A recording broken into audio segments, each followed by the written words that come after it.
guys, I am really glad to see you all in today's video, so thanks for tuning in, I really appreciate that. And in this one, I will review for you modern perfumes that are created nowadays but inspired by vintage formulas. And a lot of you requested reviews on vintage fragrances. However, I am not an expert in vintage perfumery, but I would like to study vintage perfumery once I start creating my own perfumes, just for the understanding and getting an idea how perfumes were created back in the days. And if you have any experience with vintage fragrances, please share it in the comments. I would like to learn more about it. But I have never purchased vintage perfumes myself from eBay because I find it is risky, but if you know how to do that right way, I would like to know that. And with that being said, the ones that I will review for you today literally knocked on my door when Matthew Meleg, or Meleg, I'm very sorry if I mispronounce your name, contacted me and offered me his fragrances for a review. And when brands reach out to me and want me to review their perfumes, I always go on their official website to check out their concept, and if their perfumes interest me, I give them green light, and then they send me their samples and bottles for review. And that was what happened with Matthew's perfumes, because they are vintage inspired. The formulas are without limits. He uses a lot of natural ingredients, and perfume that he wanted me to review is called Civet Cat Chypre number 50, and I was so intrigued by it. It even looks vintage, you guys, but as you've probably noticed, it has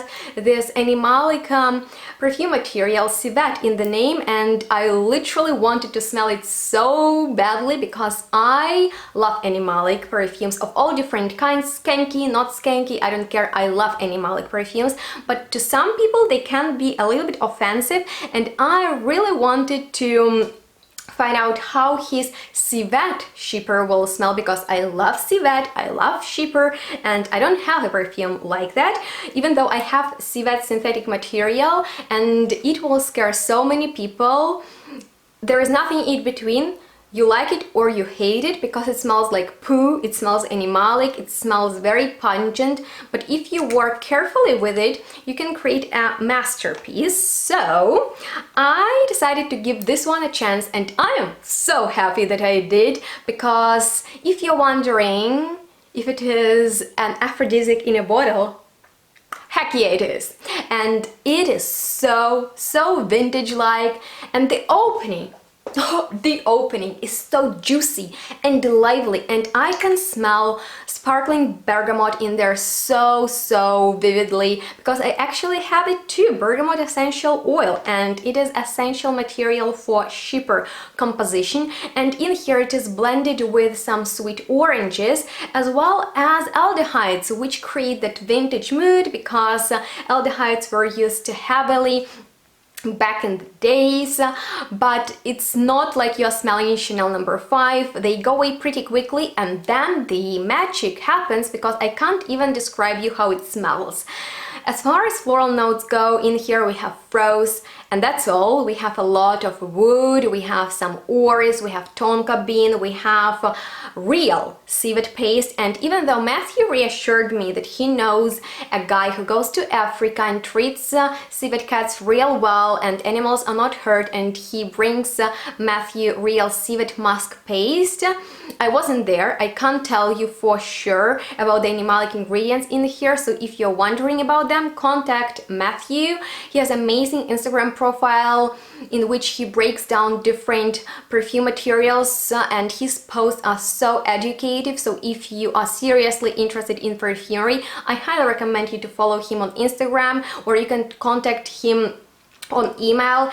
The link to his official web online Etsy shop is in the description box, so if you have any questions regarding animalic materials, you can contact him. But what I can tell you is that this one is so different from all the other perfumes and Chypres that I have ever smelled. And even though civet can overtake the whole game, it doesn't do that in here.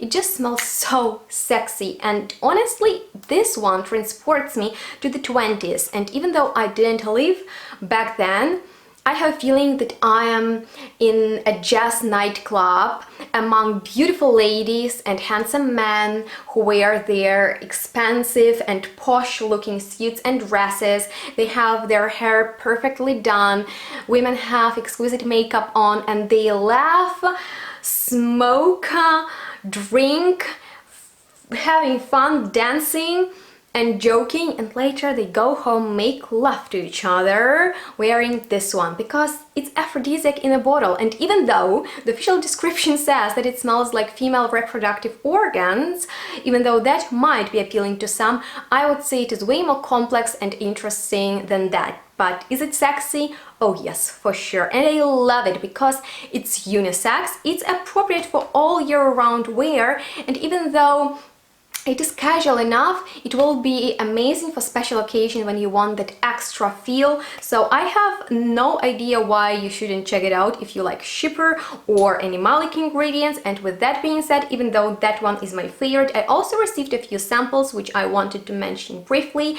Number 53 is an obvious vetiver perfume, and even though I'm not the fan of vetiver because it's way too manly for me, I find that this one actually is a nice take on vetiver. It's smooth, it's not aggressive, it's not rough, it's not too earthy, and even though I didn't wear it myself, I sprayed it on my boyfriend, to whom it was a bit too green, but I found it very interesting and masculine and I couldn't stop smelling him. So that's an interesting vetiver perfume if you're looking for something obviously vetivery.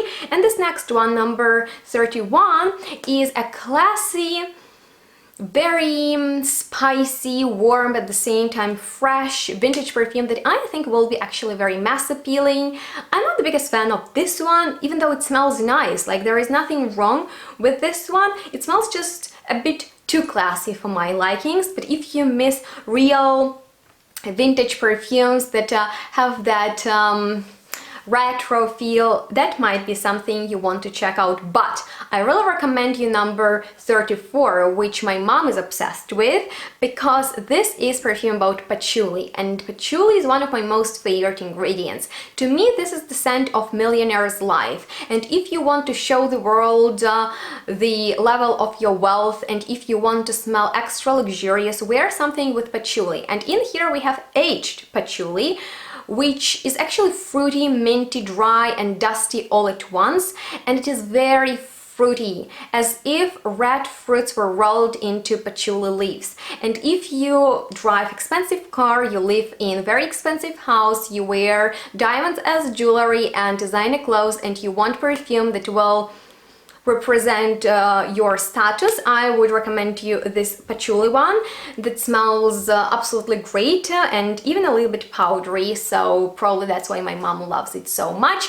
And it has a lot of sillage to it, and I like the projection of Civet Cat Chypre 2 and treatment of people when I wear it, because I noticed girls smile to me more often and guys flirt with me more often than usual when I have it on, and my mom reacted so positively to it when I first sprayed it that the first thing she told me when she entered the room, and it was everywhere, was that she needs that fragrance in her life. So yeah, it is a compliment getter, and it's so good. And that, my friends, completes this video, which I hope you enjoyed watching. And if you learned something, you please like it, because I would love to see your thumbs up. And of course, check out the official website of this brand. They have Etsy shop, and these fragrances are quite affordable, so I don't see the reason why you shouldn't check them out. And even though Matthew offered me a discount code with which you could save some money and I could make a bit of a profit out of it, I respectfully declined it, because, you know, this is a small indie brand that I want to grow, and even though you can still use my coupon code, I won't make any profit out of it, but you will receive a complimentary gift with your purchase, which I found very nice of Matthew to offer for my subscribers. So go ahead, check this out, you won't be disappointed, especially not by Civet Cat Chypre. And if you have any questions regarding these perfumes, please ask me in the comments, I'd be happy to chat with you. And of course, subscribe if you haven't already, let me know what you want to see from me next, and which of these sounded most interesting to you and you are interested in purchasing, or what's your favorite vintage perfume? See, I want to hear from you. So with that being said, make sure to stay tuned, smell good, and we'll see each other in the next one. Bye guys!